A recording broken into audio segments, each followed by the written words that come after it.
I'm supposed to play the music, aren't I? Oh, man. Okay, here we go.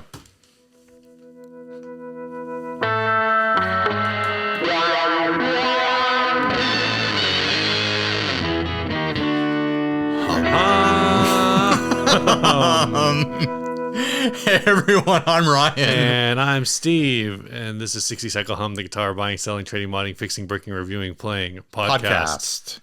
Have you ever thought about introducing yourself as, hi, I'm Ryan, a YouTuber and industry professional. And this is Steve.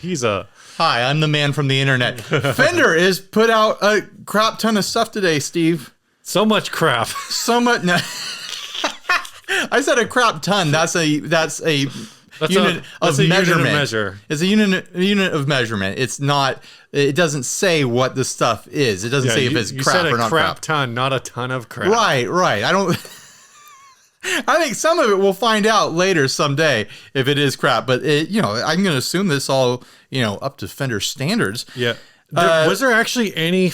There was some Fender stuff. There was a lot of Squier stuff. Yeah, and a few Fender things. They came out with an entire new line of pedals called the Hammer Tone pedals. And my hot take on the line is I want those knobs. The knobs are cool. All I want is those knobs. I want them to make knobs that size and that look exactly, all those colors and more, to swap out knobs on, Jazz Masters and Telecasters and Strats and stuff like that. Are they just amp knobs? No, they're pedal knobs. Are they smaller? They're going to be really small. They're going to be tiny. They're just going to be, I think, Aaron Abubo said they're going to be just small enough to make it look really stupid on a guitar.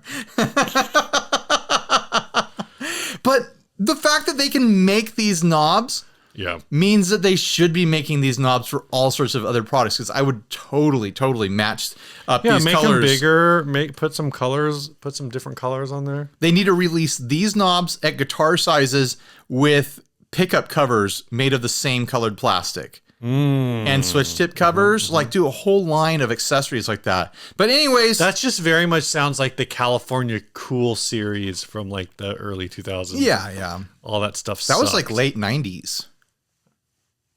Sure. I don't know.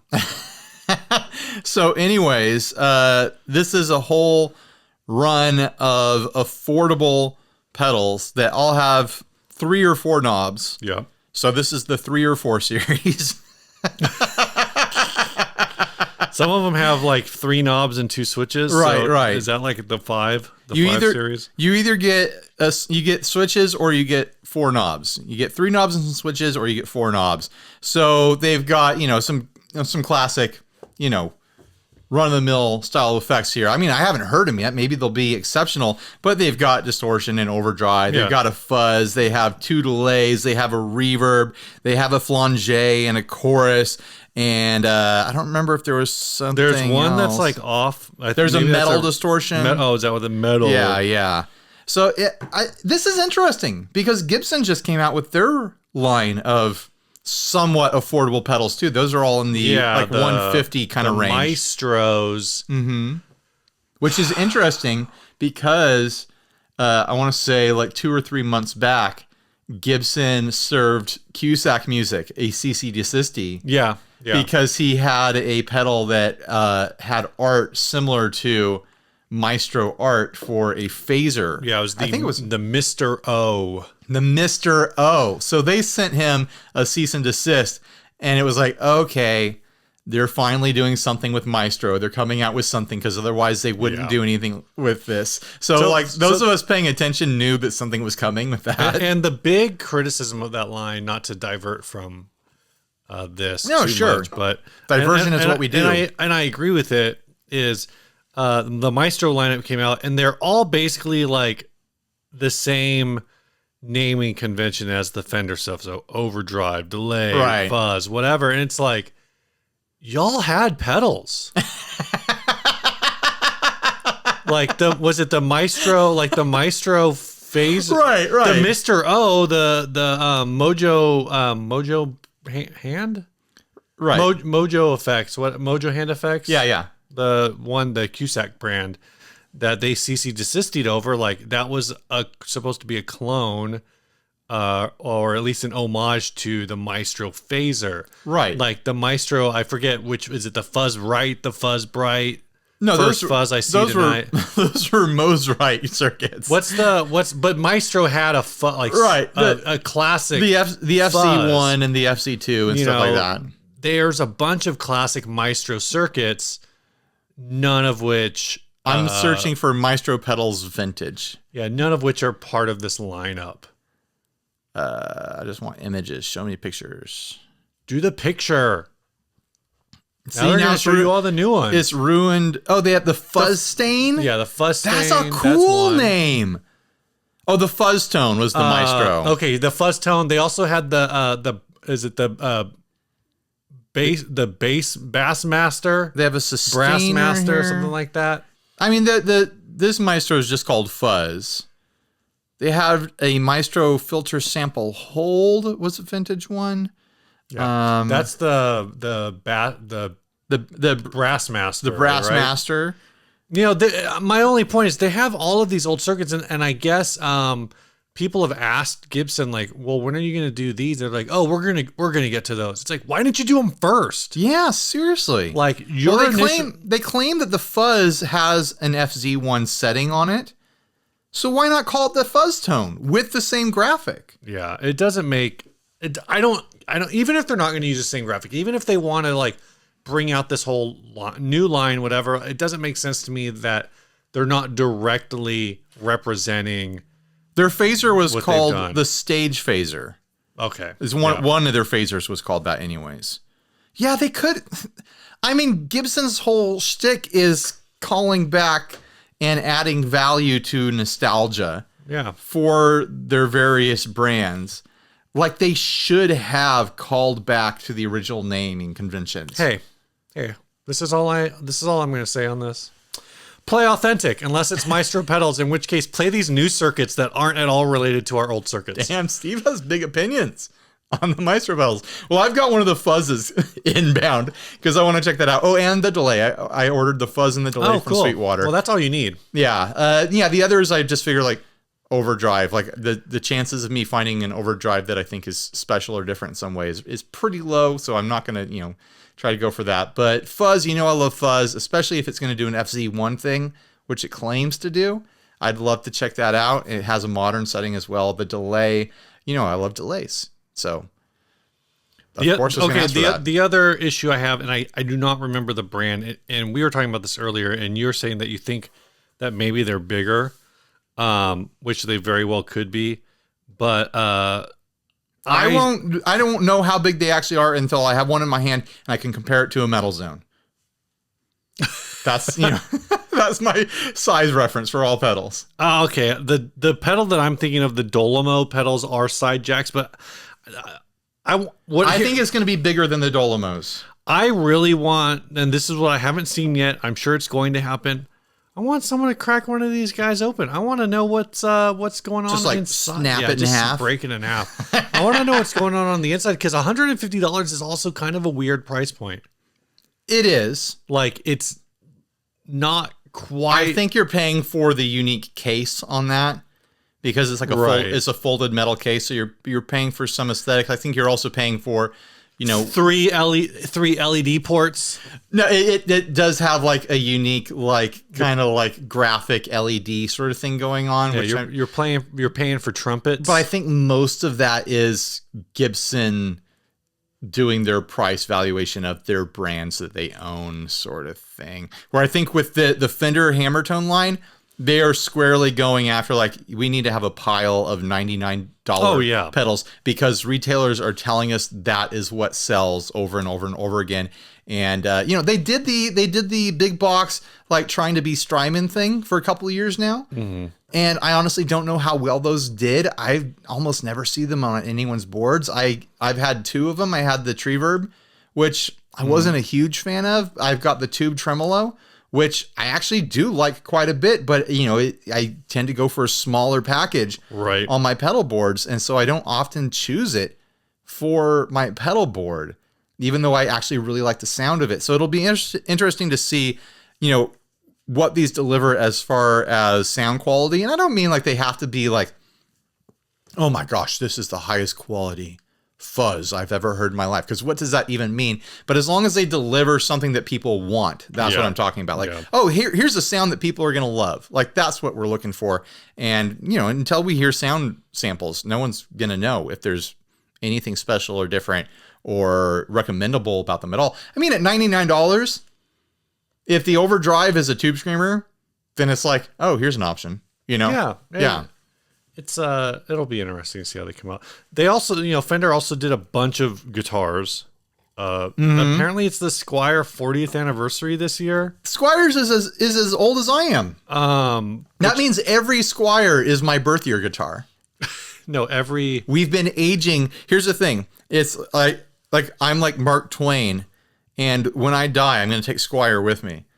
Oh, okay. Yeah, it's gonna be like Halley's Comet, you know. Like we're gonna age together, we're gonna grow up together, go through similar milestones together, and then at the very end, it'll be like, it's time to go home to heaven with me, Squier, and I'll grab Squier, and just ride that comet into heaven. I'm referencing a very old and weird claymation movie. I was trying to figure out if you were referencing something or if you were just talking about. I'm just making up nonsense. What was that cult up the street? Oh, Hail Bop. The Hail Bop. Yeah. I forgot what they're called. Heaven's Gate. Heaven's Gate. Yeah. No. Maybe they watched that old claymation. That's where they got all their ideas from. So yeah, they came out with a bunch of 40th anniversary stuff. It's kind of wild because they're kind of going nuts with gold. Half of them have gold hardware and half of them don't, but all of them have gold anodized pick guards, which I'm totally on board for. But like gold hardware, I'm not into, but funnily, the finishes that I like are the ones that come with chrome hardware. So I was going to say one thing is the vintage edition Telecaster actually does not have. Oh, it doesn't. It has that's a black anodized aluminum pick guard, but pretty much everything else I think has the gold pick guard. That it's just different color hardware. That Seafoam Jazzmaster though, like with an anodized pick guard. Hold up your iPad. Definitely don't put it on a picture right here. It will be up here. Don't worry. Like that, you know, that's my flavor. Yeah, like that thing looks sick. I'm not gonna I've got enough around here. But that I totally sign off on that. Yeah, on aesthetics. All of the gold edition stuff, all have big block inlays. They look really cool. They look really solid. The prices, you know, people are going to complain about $600 Telecaster. Yeah, I think $600 Strat. Besides some aesthetic stuff, I think they might be all pretty stock as far as Squier stuff goes. I don't know. This says it's got Fender designed single coil pickups with Alnico 5 magnets and the Jazzmaster. So I don't know if that means that it's a much different, more like higher end version. Yeah, I'm not sure either. Like, I don't know if does that mean that it's a different pickup than usually goes in Squiers? Is that how they're upselling to the $600 price? Because I know that they did a price hike recently, but Squiers didn't go up to $600, did they? I think it's just the limited nature of it because like the Classic Vibe Baritone is $500. It also is saying that it comes with Fender design Alnico single coils. And that's the Squier Baritone Classic Vibe, that's like a whole other press release. Yeah. I'm jumping over. Well, I'm saying the pickups might be the same on this as are on the 40th anniversary ones. But what I'm actually wondering for this one in particular is this the same pickup that's just in the standard Classic Vibe? Right. Whereas like maybe they're just pointing out like, oh, we're used Alnico pickups and all this. This is actually something in regards to Squier like 15 years ago, 10, 15 years ago that I always thought was really weird. And it's still, I don't know if it's changed. I don't want to say something that's wrong versus all of the other times I say something that's wrong. I don't want to like be like just completely totally wrong. off base. But I know back, 10 years ago, 15 years ago, probably closer to 15 years ago now. Spit it out, man. The Fender standard Stratocaster, Fender standard Telecaster had ceramic pickups in it. But the Squier standard Stratocaster and the Squier standard Telecaster had Alnico pickups in it. So it was this weird thing where, back then the fit and finish on Squiers was not as good as what was on the Mexican guitars. But in my opinion, they sounded better. Right. They just didn't play as well. So it's like, man, why you all cheaped out on the pickups on the Mexican stuff? But then, you don't have the same fit and finish on the Squiers at that time. So I think this is all really interesting because I've been saying for a while that Fender has been moving their prices on their entire line to push Squier up to where not just their prices, but the quality points, to pushing Squier up into being what Made in Mexico used to be. And I'd say right now, like Squier quality wise is better than what Made in Mexico Fender was when, I was buying guitars in the late 90s and early 2000s. Like, I think the quality is better from Squier now than it was for Mexican Fenders. And the Mexican Fenders, they keep moving it further and further into a quality point and a price point that used to be, entry-level MIA stuff. Yeah. And then, I don't know, like, I'm not, I don't have the money to throw around to find out if the Made in America stuff has gotten better at all, but it seems like they spend more time on the American stuff exploring, like, really unique kind of loadouts now versus just like, oh, here's another Strat in, red, sunburst, blue, black, and white. Like, it seems like they've pushed into more kind of niche loadouts in that direction for the most part.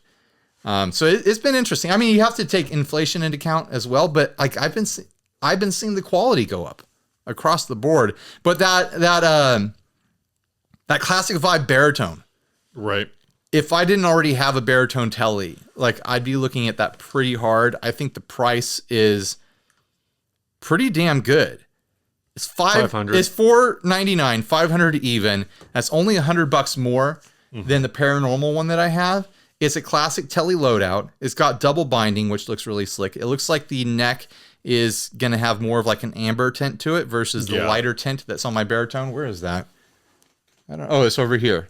Yeah, my baritone has a really, really light finish on the neck. So I think that amber tint is going to look really classy. It's probably going to be exactly the same neck otherwise. But with a classic telly body and loadout like that, like as far as mods go, the sky is the limit. Like you don't want a Telecaster, but you want a baritone with a Telecaster body. Like there's all kinds of mods you could throw at this. You could put a new bridge plate on it and throw a humbucker in there. You can put a new pick guard on it and put a humbucker in there as well. You could put humbuckers various places if you wanted to, is what I'm getting at. You could put a Bigsby on it. You could put a Bigsby on it. You could put a Bigsby on it. No, you could get it routed out and throw a B bender, a G bender in there for your baritone. Like I think people will be excited to pick these up, not just for what they are, but also as a potential mod platform because they're pretty wide open in that direction. And just double binding on a telly body. I mean, just instant class, right? Yeah. There's some other Oh, here's the sunburst version of that's the sunburst version looks good. If I was going to get one, I'd probably get the sunburst version because there's only black and sunburst.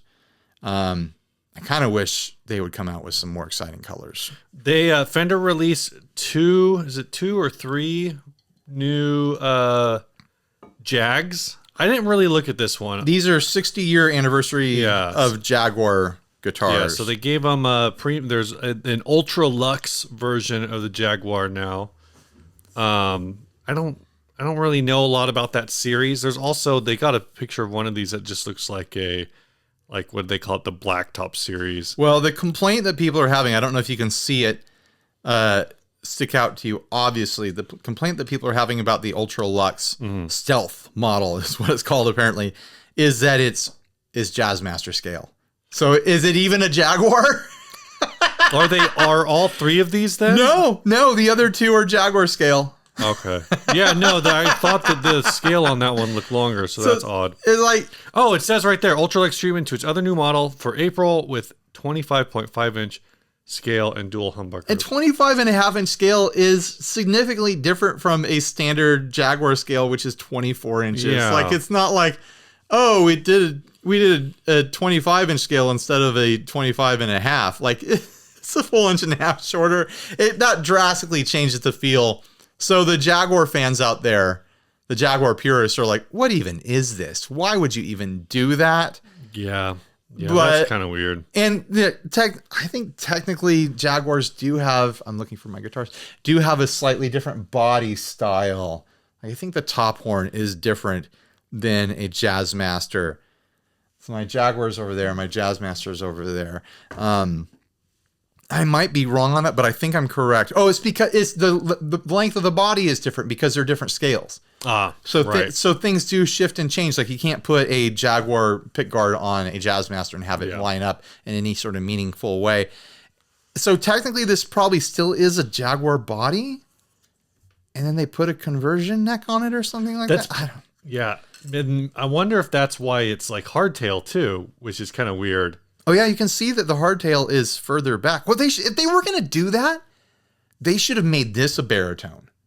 Right. That when I first looked at it, I was like, is this a baritone thing? Am I just missing this in the description somewhere? A double humbucker hardtail Jaguar baritone. For $2,500. People would have bought it. Oh, yeah. The thing that's exciting to me about the other two Jaguars is that they have the mute on them, which is something I could buy and put on my Jaguar for probably like $50 or something like that. I don't really like that they went with the metallic red and metallic blue on those. I wish they'd gone more exciting colors, but whatever. And the colors for this line, unless Is there a there's color more exciting than red? Right. Oh, yellow. Yellow is more exciting. That's true. I think it's just like metallic red and metallic blue have become the default colors for every cheap guitar that's out there. Right. Like, it's, that's the color of the Pacifica I did a video of a while back.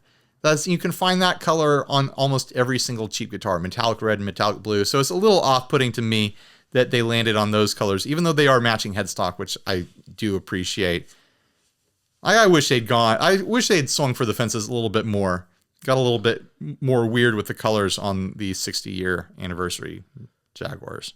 So the last thing that they released, well, I said maybe not the last thing, but the last thing we're going to talk about. We're going to wake up tomorrow and there's going to be like 50 know. new press releases, and we're going to miss almost all of them for this episode because we're recording on a Wednesday and then publishing next Monday. Oh my gosh. Fender reveals new JV modified series of Italian Strat guitars. 4 guitars that take influence from the Japanese vintage reissue models of the early 80s. It's interesting to me that one of them is the 50s. It's supposed to be the 50s reissue, but it has a humbucker. Not sure why. I mean, I guess it gives some variety. But the other thing that's interesting to me is that they're calling this the JV modified series, which the JV serial is like the JV serial is one of the classic collectible like serial codes. Right. Like, oh, that's how you know you got I don't want to say you got a good one.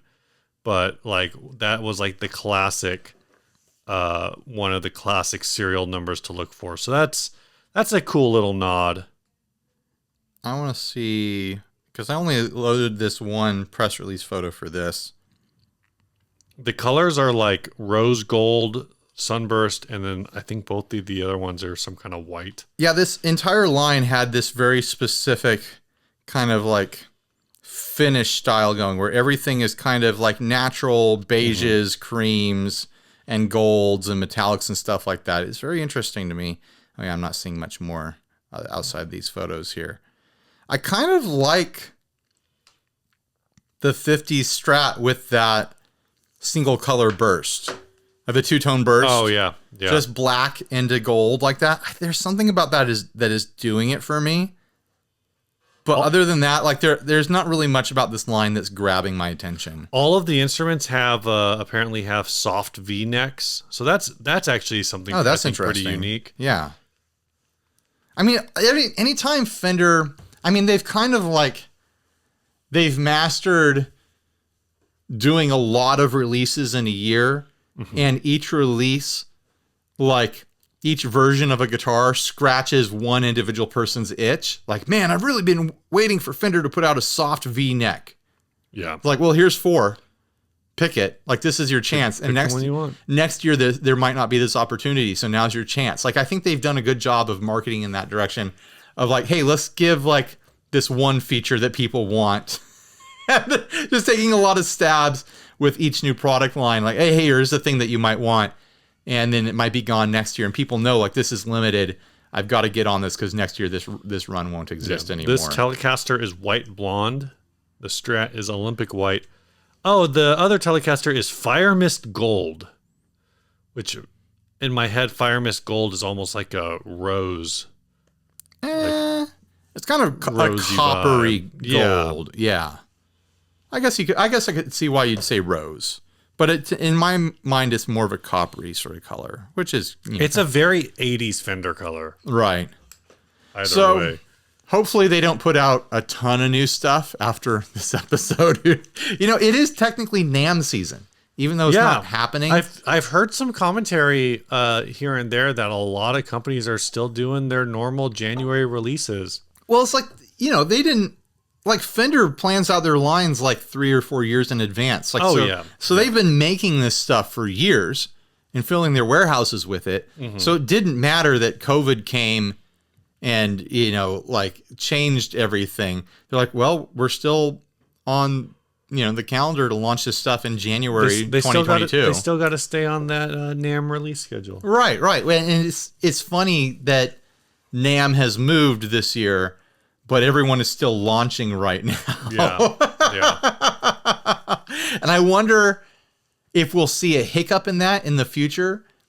Like companies not planning the releases around NAMM for the past 2 years while they've been, developing products. And so in 2 years from now, maybe in a year from now, we're going to see stuff released at random times throughout the year because they were just like, well, who knows if NAMM will exist. So let's just plan for this to launch on a random date instead of trying to have it land, in January and then in July, We can hear, this probably won't be in the recording, but we can hear my kids playing right now through the microphones. Going insane. Ryan, I got a question for you. Ask me that question, Steve. Where does the tone come from? Where does the tone come from? I'm trying to get to that post. Where does the tone come from? This was a video posted to the group by Todd Weiss. So thank you, Todd. And this is honestly a really fun video. I'll probably have it playing behind us without any sound. But this guy...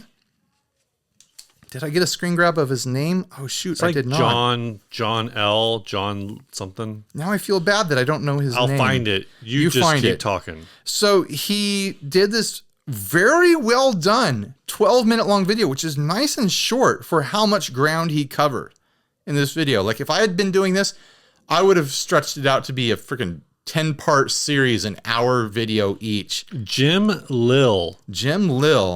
It's got 58,000 views as of today.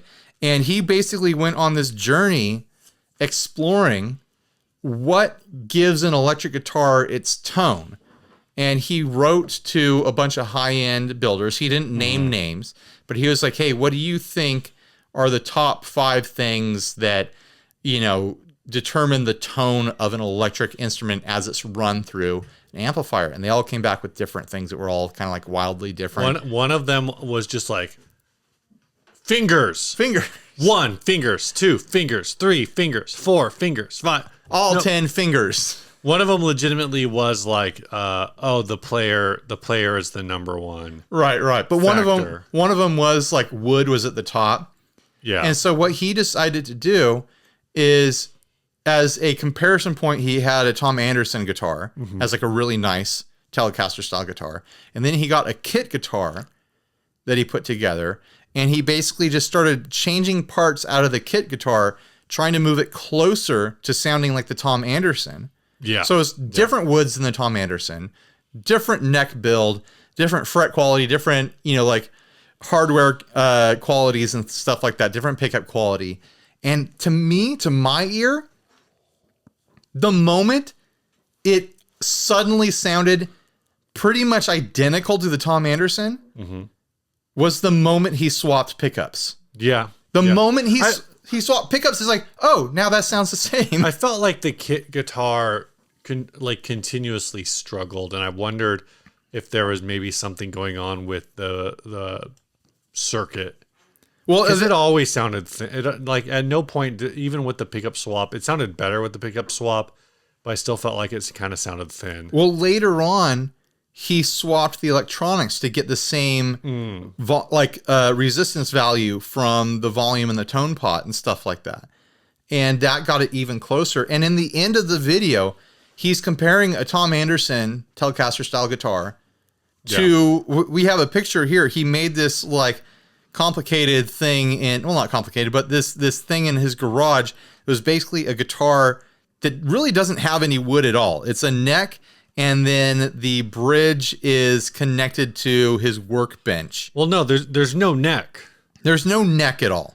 So the neck doesn't play a factor at all. Yeah, he made a headstock and attached that to one table.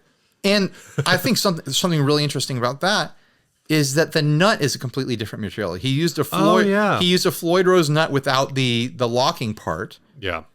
So the body of this guitar at the end of this is his workbench, which is gigantic. It's a tone bench, guys. Tone bench. And with just a few components similar between the Tom Anderson and his workbench with no neck, to my ear, the tone sounded incredibly similar. Yo, I agree. And I was not listening on AirPods, guys. I was listening through a conference room headset. I was listening. Not much better. I was listening through the monitors that I edit and mix through. Oh, so I was, they're not fancy, but they're full on monitors. One of the comments on the video I liked, and you can see it in the screen grab that you had, is tone is in the vintage Honda motor that's sitting on your workbench. It's like up in the upper right hand corner. There's like just a bent a motor or something out of an old like tractor. Now there's people who will probably fight in the comments of our video, let alone the comments of this video, saying like, well, I have two guitars that are the same exact build, except the one body's mahogany and one body's poplar, and everything else is exactly the same. They totally sound different. Like, maybe they do. I don't know. But in this guy's video, the pickup, in my mind, was the main thing that changed the tone of the guitar. I heard subtle differences when he was changing bridge hardware. Like subtle kind of like clarity, brightness, darkness sort of things. I felt like those were things that like... I feel like you could dial around those with your amp. No, exactly. People, the classic one is, oh man, I really need a boost pedal to make this all louder. It's like, you could just turn up your amp. I know that's not always like, I don't use a boost that way, or like, sometimes you don't, if your boost is doing a little EQing or something, you don't always want that. But yeah, I've noticed that like maybe very slight EQ twists. And for what it's worth, he was playing kind of like mostly kind of like a country style. So I don't know, you could make the argument that other styles of music might be less forgiving, or they might trend to like hearing more differences. Also, he was using only one tone throughout, which like you're using an amp. I get it. Like you're not going to find consistency by constantly tweaking the amp and changing the amp, because you're not going to be able to go back to the previous setting. But he was using, I'd say like a light, crispy overdrive. So that might have been hiding some characteristic, but I think it's fair to assume that is a decent starting point for most guitarists. Yeah. As far as tone goes, like the tone that he did dial in. I think his whole process was really well done, but I think the topic here, the point of discussion isn't like, oh, is tone wood real or not? Because even with this video, it's still debatable. You guys can still fight it out and be like, oh no, tone totally is affected by the wood and blah, blah, blah, because this and that and the other thing. Yeah, what you don't realize is that the two tables that he uses on this, quote, his air guitar, one of the tables is made out of mahogany. The other table is made out of rosewood. It's made out of ebony. This is my ebony garage workbench. No, like, why didn't he bolt the bridge to the air, just floating in the air? Why didn't he do that? My point that I'm about to make is, because then there wouldn't be any wood at all. You know, my point that I want to make is, it doesn't really matter if the wood affects the tone or not, because there's ways you can adjust around that with your amp, with your pedals, EQ pedals and stuff like that. But I still think wood matters a lot with electric guitar. Right. Because it feels different. You think there's an inherent resonance difference that you can feel? I think it's not just resonance. I think there's so many other things. You're turning down my volume is what you're doing. There you go. Oh, that's a lot better. There's so many different feel experiences that you get from different woods, as far as like resonating against your body, right, as far as the weight of it, even the way the grain feels, maybe even the way that wood, you know, absorbs whatever finishes on it, maybe even just the way that it looks and makes you feel. I thought you were going to say the way the guitar absorbs the sweat from your body. Who knows? Maybe that's the thing for you. Like, you like a raw feeling guitar, and you like the way it soaks up your sweat when you're on stage. And yeah, it's my old Gibson BFGs really get taking up that tone sweat. Like, it weighs an extra pound when you're done playing because it soaks up so much sweat. So disgusting. You know? But all those like tactile, personal experiences that you feel when you're holding a guitar, maybe like just the way the neck feels because it's made out of rosewood instead of maple or something like that, the way it resonates in your hand, that's all valid. I think that's all valid experiences to care about as a musician. Be like, you know, I really, really just prefer this feel, and I don't really know or care if it changes the tone at all, but I know that I connect to guitars that are made in this way out of these materials. Like, I think that's all valid, and I think we need to stop worrying about, like, does each component, each material affect the tone in some way? Because it doesn't really matter with electric guitar, because you can dial in so many different sounds with electric guitar. I think besides the pickup, which was a clear change in this video, like, I think the feel is more important. That's fair. I think the one thing that threw me off at the very beginning of this video is how bad the guitar sounded. Oh yeah, it sounded like trash right off the bat. And you know, it probably, you know, to drive my point home, it probably didn't feel great at all. Yeah. You ready to do a sponsor spot? Yeah, let's do it. This episode's brought to you by Chase Bliss Audio. For pedals that are more creative than you are, made with a digital brain and an analog heart, head on over to chaseblisaudio.com. I saw on their social medias recently that they're already working on a version 2 of their expression roller thing. Oh, nice. With some extra features on there. So go follow them on social media, get on their email list, all that sorts of stuff, so that you can make sure that you're up when those things drop, and you can be up on the latest news, and make sure you grab exactly what you want when it becomes available. Because if you know Chase Bliss like we do, we know that it's gonna sell out because people want that good stuff. So yeah, go follow Chase Bliss. Huge thanks to sponsoring us yet again, Chase Bliss Audio. For pedals more creative than you are and better looking. Is the sponsorship over yet? I mean, if you'd stop talking, it would be. Okay. What's new, man? What's new?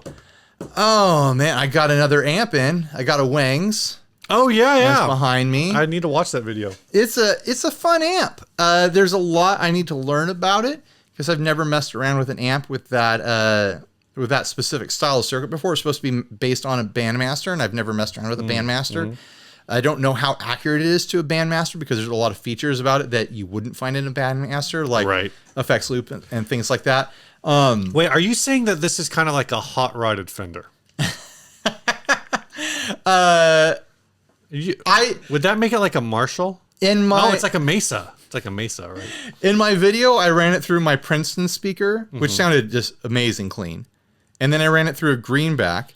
Oh, and by the way, through the Princeton, like, the drive channel on it sounded like ass, kind of. Like, it was really super bright and nasal, and I couldn't dial in like a normal sound that way. But then when I ran it through the Greenback, suddenly the drive channel sounded like it made sense. Like, oh, here's like a Vox style drive through the speaker. And it was amazing just how much like the speaker changed.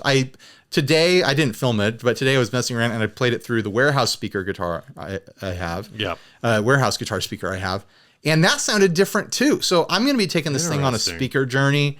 There's a bunch of other stuff I want to experiment with it. But man, as like a clean surf platform, I'm pretty stoked on it. And I have a bunch of content planned for it already, just because like it's opening up some opportunities to do a few things. So I guess that's my what's new. I can't think of anything else. That works, man. Yeah. I mean, I got some big stuff planned for April. Stay tuned for that, if that happens. Oh yeah. I've been having phone calls and meetings with potential sponsors for a big thing that I'm planning on doing. We'll see if I can pull it off. I'll say that. What about you, man? What's new? I keep having kind of awkward work conversations. I believe that you. So, you know, typically the sequence of conversations with like a new coworker, first of all, I teach them how to do their job, of course, right? Of course, yeah. And then they're like, oh, so what do you do for fun? And I'm like, oh, I guess I have a podcast. No. Anyway, eventually it gets out that I have a podcast. Right. People find out. And at first people are like, oh, that's fun. Like, what's that like? Oh, like how many listeners do you have? I'm like, which kind of true crimes do you cover? What kind of, how many murders have you solved? And so eventually, oh, you don't solve murders? It must be a movie review podcast. Yeah. Eventually it leads them to the YouTube channel. And lately I've had two of my coworkers who, because I used to when Lauren had COVID, I was recording in the office. Mm-hmm. So they've seen me record and they were like, if I go get you a beer, can I be on your podcast? I'm like, what are you talking about? And this has come up multiple times. And like recently, like one of the guys, I'm like, do you play guitar or bass? And he's like, I used to play piano, but then I moved to California and I wasn't going to put my piano in my car. So no, I don't play anything, but I like music. I'm like, okay, so what? He's like, I just want to be on the show, man. Like, right. People just want to be on mic, man. Okay. And then another one of my coworkers has also said he wants to be on the show, and he plays trumpet, I think he said, and like French horn. And originally he was going to be a music major in college. Have you pitched starting a ska band with him yet? I haven't. I should. And you need an office ska band. And so he's like, oh, can I be on your show? He goes, I know a lot about bass production. And I was like, what do you, like, I was like, what do you mean? He's like, and apparently a class that he took in college as part of his music major was called manufacture of stringed instruments. Okay. So he's got this whole thing where he's like, yeah, in this class they talked about like how basically the wet seasons in Africa would affect like the tonality of basses produced for like a given set of years or whatever. I'm just like, that's really not what we do over here. Like, okay. I guess, but also that's weird, and also it kind of just sounds like bullshit. Right, yeah. But I was just like, why is this like, you're gonna send this to your friends? I just don't understand. People just, they're excited and they're like, oh, I know a podcaster, I want to be on a podcast, and they don't realize like, if you don't really know what we're talking about, then it's not going to go very well, is it? Yeah, and I'm pretty sure like none of them have actually listened. Right. You know, this is just a thing that they have convinced themselves that they want to be a part of. I always have that awkward conversation with like family members and like old friends, and they're like, oh, hey, I heard you have like a podcast or like a YouTube channel. I'm like, yeah, I do, blah, blah, this is what's going on with it. And they're like, oh, okay, what's the name of it? I'll check it out. And I'm always like, do you play guitar or care about guitar at all? No, not really. Like, well, there's really no reason for you to check it out. Like there's no information in here that you're going to relate to. And it's not going to be like hanging out with me, like how we're hanging out right now. Cause I'm going to be talking about stuff that you do not understand at all. And you don't want to understand. And you don't want to understand. Let's be honest. It's nerdy and it's boring if you don't care about this in any way. Like if you don't care about guitar deeply, then this show is not interesting to you. It's just like it's probably already not interesting to you, even if you do care. I think it's just a funny conversation to have too, but it's also part of that is I think everybody assumes that the automatic assumption whenever people are oh, you do a podcast, I go, yeah, I've been doing it for a long time, like it's fun. They're like, oh, cool, yeah, fun, and they're like, oh, so like people listen? I'm like, yeah. Oh, like how many? Like a couple thousand people download it, and then like another like 3 or 4 or 5,000 people watch it on YouTube. What? Yeah, it's a podcast that's on like a 95,000 sub YouTube channel. And at that point, they're just like, some people are like, well, that's not as cool as, Oh, I thought you were gonna have Joe Rogan numbers, 305 million subs or whatever. But most people are like, at that point, are like, wait, like that's significant. That's like a full on side gig. And I'm like, yeah, for my co-host it is. I get some cool stuff too. Right. But it's just funny because it's like people's perception of it. And the reality is that I think there's more people than we probably realize. And I wasn't thinking about going this way in the beginning. I should have made an outline. Why didn't you make an outline of everything you were going to talk about on the podcast, Steve? That most people probably know somebody who's started a podcast and made like 10 episodes, or if they're still doing it, they've made 100 episodes that 50 people listen to and whatever. And so like, that's kind of the starting assumption anyway. Yeah. Need those Joe Rogan numbers. No, I think everyone knows someone who started a podcast, and it's like, their friends and family listen to it. And RJ sent me a video the other day that was, it was called 5 Things I Wish Someone Would Have Told Me About Podcasting Before I Started a Podcast, something like that. And one of the things on there, apparently someone tracked it. This is not useful information for the people watching this, but whatever. Was that the average podcast has like 7 episodes. Yeah, that sounds about right. I've always said that, like, I don't really consider a podcast to be on the map until it's got past a dozen episodes. Like, if you get a dozen episodes in, that's a fifth of a year. Yeah. You've committed. A one episode a week for a fifth of a year, you've committed, and you're probably not going to stop because you found something that you like doing. Mm-hmm. If you stop before then you probably don't really enjoy doing it, because it doesn't even have to do with how many listeners you have or how successful you are or if people like it. But if you make it to a dozen episodes, you probably like doing it. And so you're probably not going to stop. Yeah. And that's all it takes, If you like doing it, you're going to keep doing it. And it doesn't matter. Like 5 people could be listening to it, and you're doing it for those 5 people, and they're your friends, and that's cool. It's like having a phone call with them that goes one way. That's an odd way of putting it. This ad was picked by Paul Weller. Did we say who did the other ad? Yeah, we did. Okay, cool. We figured it out. This was sent by Paul Weller. This is a Dean Bel Aire. I don't know what this is. I've never seen this before. This body shape looks kind of familiar. This headstock looks like complete and total trash. I like the headstock a lot better than I like most Dean headstocks. I'll say that. That's fair. They probably used this headstock until they got sued by Paul Reed Smith. It's a little bit like a cocktail fork. Like you use that headstock to fish, olives out of a jar or something like that. Or man, look at this checking. Yeah, I was kind of impressed by that natural reliking on there. I'm assuming that's poly. I can't imagine an 80s Dean had nitro on it. So, okay, so what's it say? Vintage Dean Bel Aire 1983. This guitar is used and has some nicks and dings to show for it. I tried to get pictures from all angles to give a good representation of its condition. Everything works as should and still sounds as good as it ever did. Switch and pots are clean and lubed. Serial number, blah, blah, blah. Original hard shell case. This came up recently on a Instagram story reel, whatever they're called. I don't remember if it Post. I'll say Post. I don't remember what kind that Caroline Guitar made. Philippe over at Caroline made, where he was talking about how his 70s, I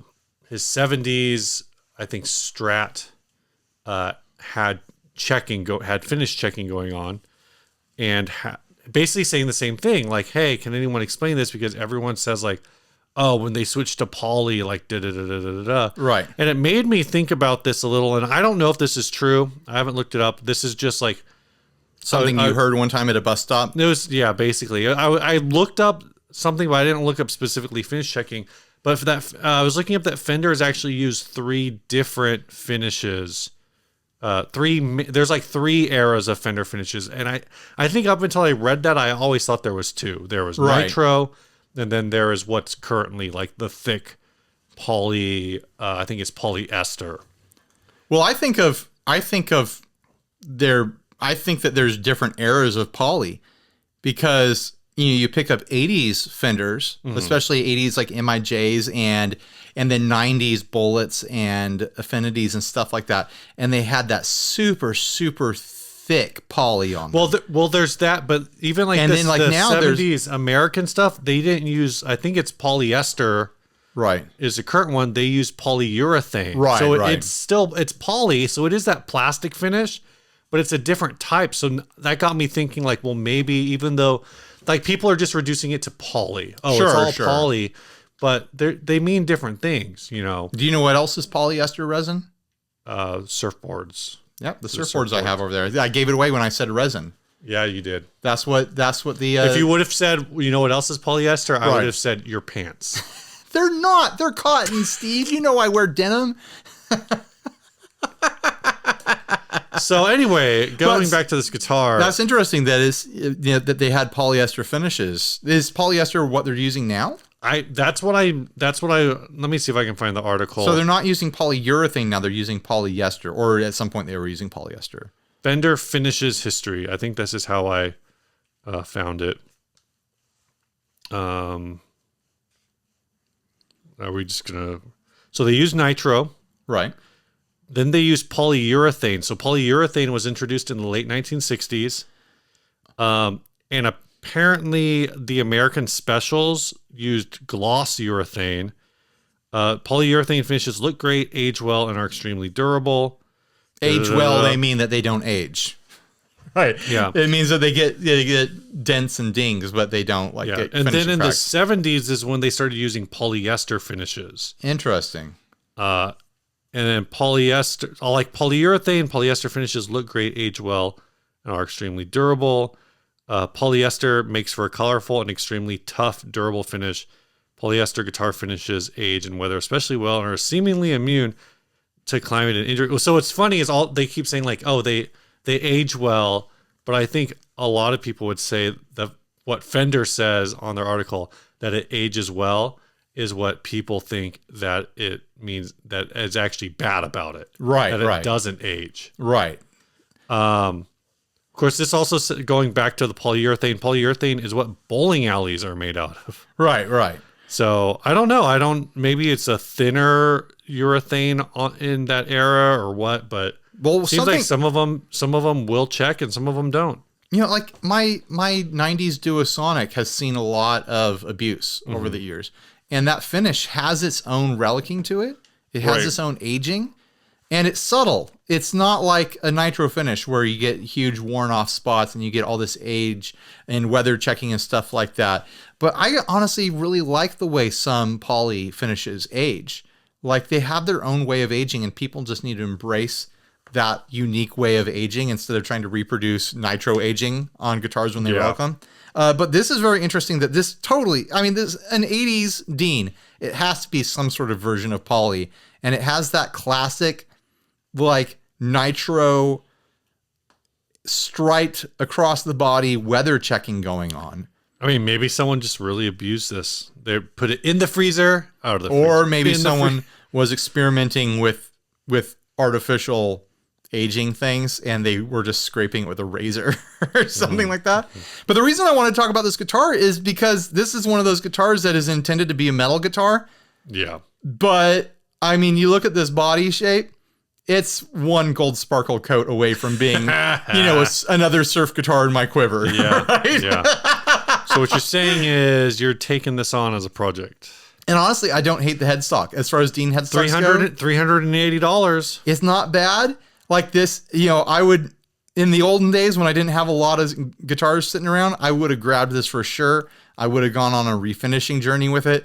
I would have swapped out that bridge pickup for something that I could split. Ships for $75. And I would have put a really nice vintage style bridge on there of some sort.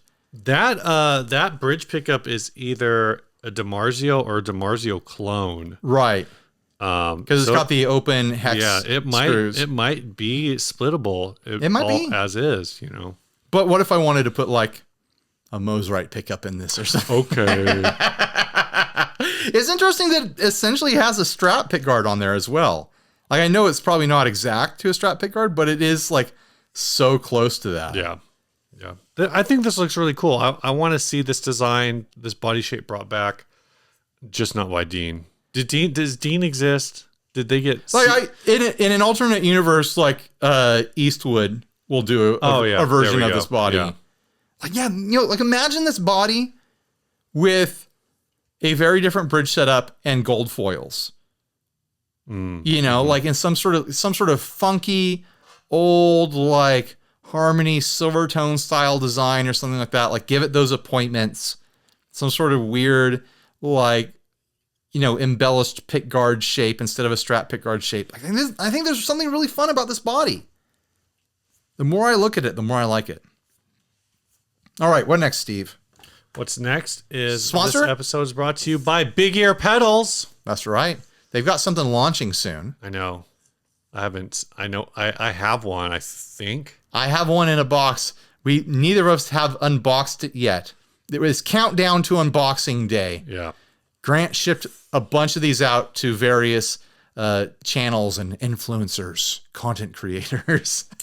And I don't know anything about it. And Steve doesn't know anything about it, but we know that it's coming.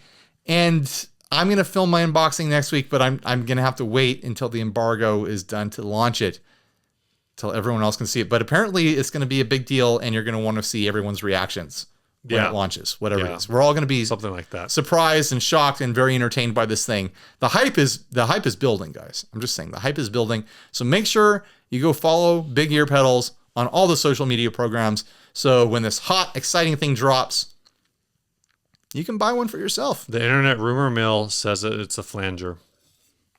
Well, 2022 is the year of the phaser. Or phaser. Yeah. The year of the flanger. Flanger.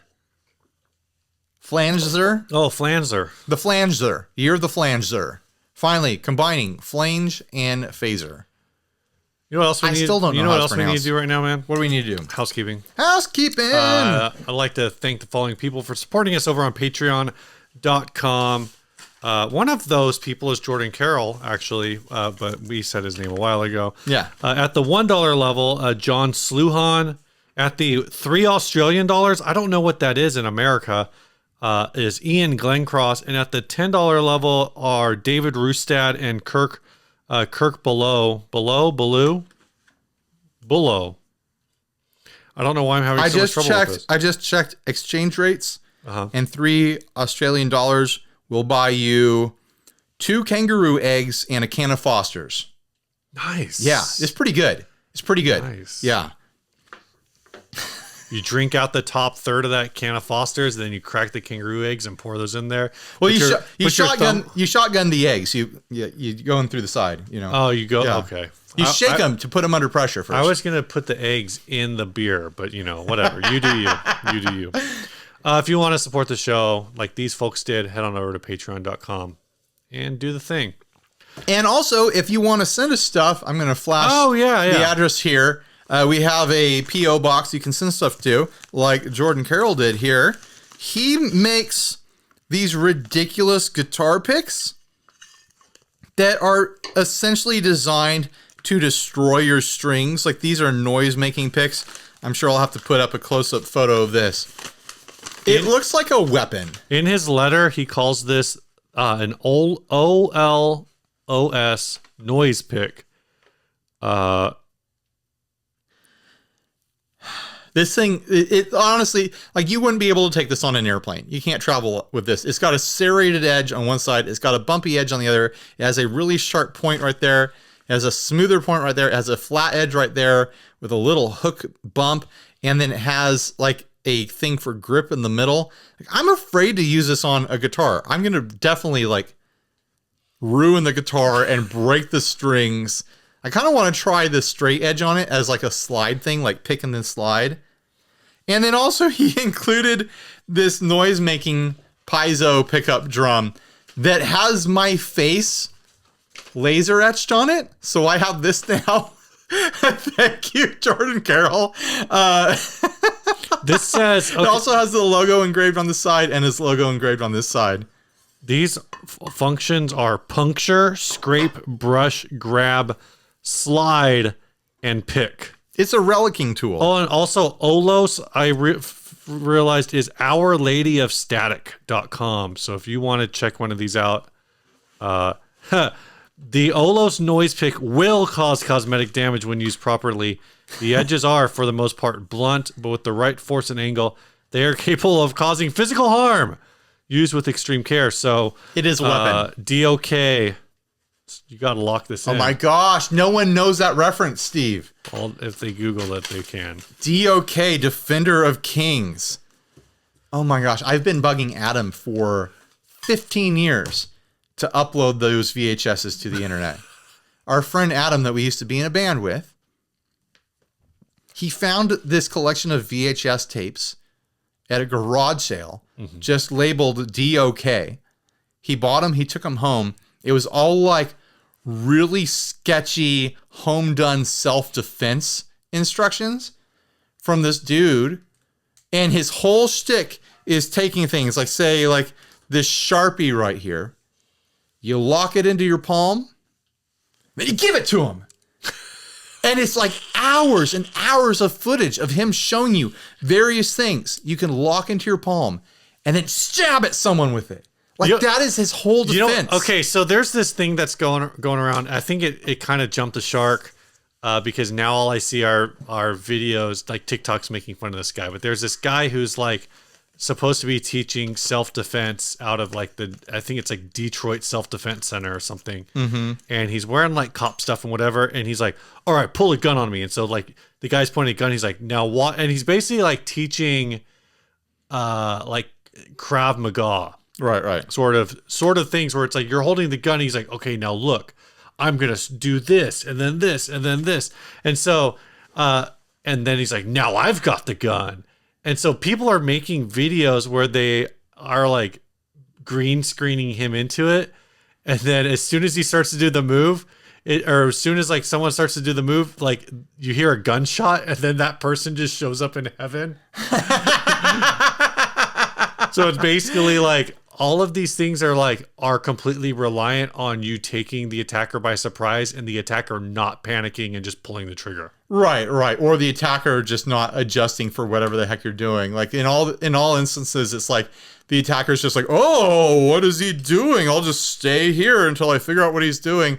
I think one of my favorite ones, I haven't subscribed to them, but I've seen them pop up a couple times, is two dudes who recreate the scenarios, but with a paintball gun.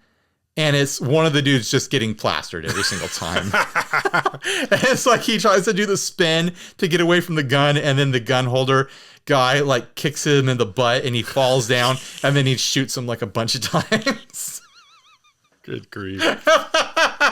But most self-defense stuff is kind of like that, where it's like you kind of take those classes for entertainment and for confidence building. Like real self-defense is like scratch at people and try to get away. Like fair. Well, and I think that's go for the eyes, yell for help, run away. That is legitimately like if you take a women's self-defense class, there's a class, right, for reasons. It works for men too. And like literally the first like 4 moves are always like knee to the groin, like how to get a knee to, how to like attack a knee to the groin from like 5 different positions. Like, oh, he's attacking you from behind. Knee. Oh no, he's taller than you. Then instead of knee to the groin, you use elbow to the groin. Right. Like they're all variations of to the groin, all variations of a throat punch and like throwing like a drink in their face or whatever to blind them. All this stuff where people are pretending to be action heroes is BS. Like you're not going to do some sort of special roll maneuver that's going to disarm your attacker and then, unload their gun at the same time, like some freaking Jason Bourne move. Like none of that stuff is real. It's made up for movies, guys. It's made up for movies. Now we're going to get all sorts of comments from people. Well, actually, I'm a self-defense instructor and I could tell you this all very real and I defended myself. And I don't care. Dude, we're over an hour. No one's listening right now. No one's listening anymore. Oh man, well, let's wrap this up then. All right, this was sent by Ryan Olive. Try before you buy. Oh, this one, Ventura 1986 Les Paul lookalike, $275. We don't even have a picture of the entire guitar. We just have the back of the headstock. For as messed up as some hillbilly treated this guitar, it is one of the smoothest electrics I have played. I will even let you play it before buying. Oh, thank you. It's a 1986, and the company is discontinued because they stole patented guitar ideas from big names, such as this one, like Gibson Les Paul, Martins, and more. Actually, a very rare find. Message me for any other questions or offers. Of course, you can't like actually see the headstock. No, I think this is just a pretty normal Lotus or Ventura. Right. I kept wanting to think Lotus, but whatever. But all we have is a picture of the back of the headstock, and it has a really shoddy like headstock brake repair that's got 3 wood screws going in through the back of the headstock. You could like fix this, but I would not. $100 tops? I wouldn't buy it to try. I would. You would buy this to try to fix it? I don't know. The person that is going to buy this is someone who's done those repairs before and knows that they can patch that up and flip it. And they're not going to pay $275. Like you said, they're going to pay $100 max. Right. There's no reason to pay $275 for that. All right, let's end the show. I'm talking weird. End the show. Let's indie show. Indie show. Steve, end the show for us. Let me pause this.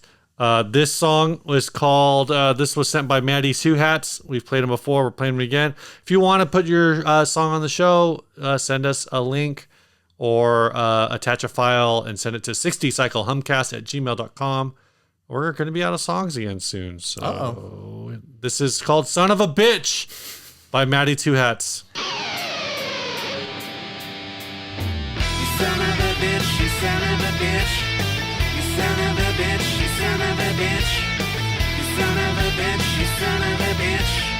You son of a bitch, you son of a bitch. Drink coffee all day and wine all night. One of these days I'll get it right. One of these nights I'll learn how to survive. Try my best, but it's still not good enough. Criticizing, direct, and I'm in the rough. Devil's eyes through the summer skies of light. Alcohol lies are black and white. Rocket bombs through my brain tonight. How can you feel the veil unfold with a bite?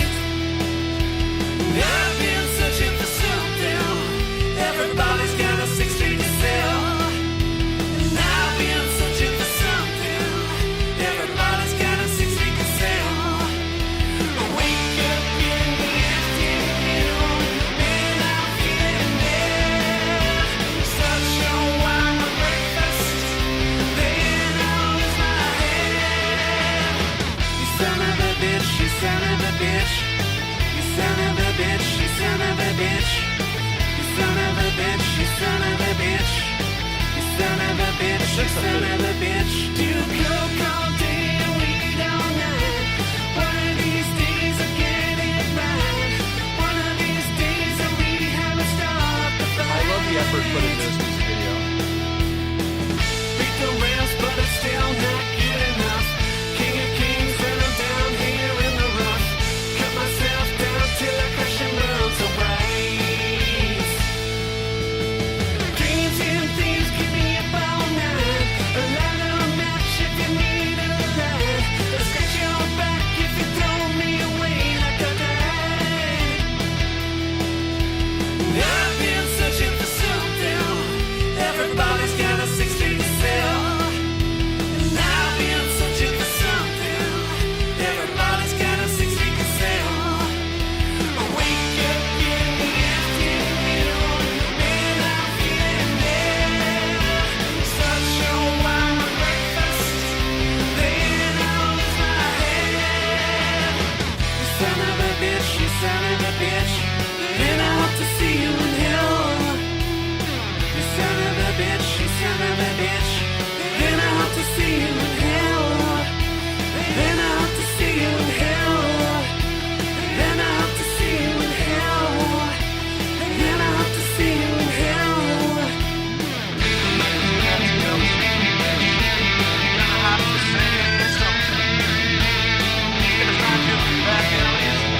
son of a bitch, you son of a bitch. You son of a bitch, you son of a bitch. You son of a bitch, you son of a bitch. The end. Truly the poet of our age. He likes butts. I'll say that. I don't know if I've decided if I'm going to put the video up on screen. I'll put it up. You guys can see what this guy's all about. All right. Thanks for watching, everyone. Stay grounded. See ya.